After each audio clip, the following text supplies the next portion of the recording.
Well, hybrid cars save gas, and they may save lives as well, according to a new report. Now, the Insurance Institute for Highway Safety says drivers and passengers in hybrids are less likely to be hurt in a crash than people riding in conventional models of the same vehicle. That headline totally grabs me. Why, you ask? Well, here with those answers for you is CBS News national correspondent Chip Reid, who joins us from Washington this morning. All right, Chip, why? Well, I'll get to that in a second. But first, I don't know if you've noticed gas prices are a little high lately, and they have been for quite some time.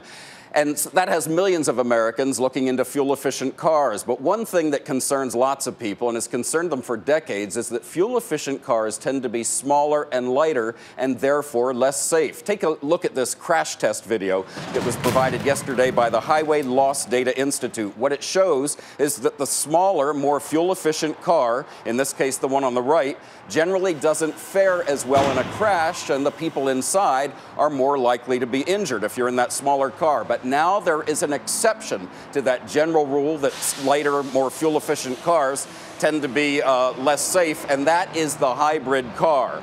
According to the Highway Loss Data Institute, the odds of being injured in a crash are 25% lower for people in hybrid cars than they are for people in the same model car if it's not a hybrid. Here's the answer to your question, Erica.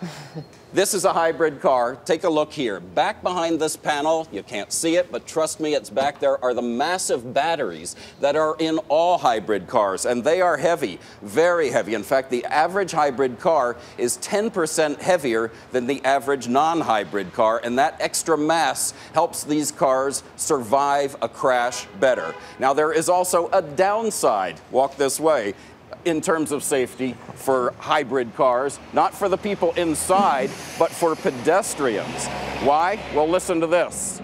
You might be able to hear some street noise here, but this car is running and you cannot hear it. So you're walking along the street, you're reading your BlackBerry, you're on the phone, you step off the curb onto the street, you get hit by a hybrid car because you didn't hear it coming. In fact, hybrid cars are 20% more likely to be involved in pedestrian accidents. It's such a serious problem that the Department of Transportation is looking for a way to make these cars noisier so you can hear them coming. My vote is you put a bell on it like you do with a cat so the birds hear it coming, Erica. Or maybe we should all stop reading our devices as we cross the street. That might help too. It's going to sound like you got a bunch of ice cream trucks on the street if you put a bell on it. All right, Chip. Great. Good stuff. Thanks so much. Chip Reid in Washington.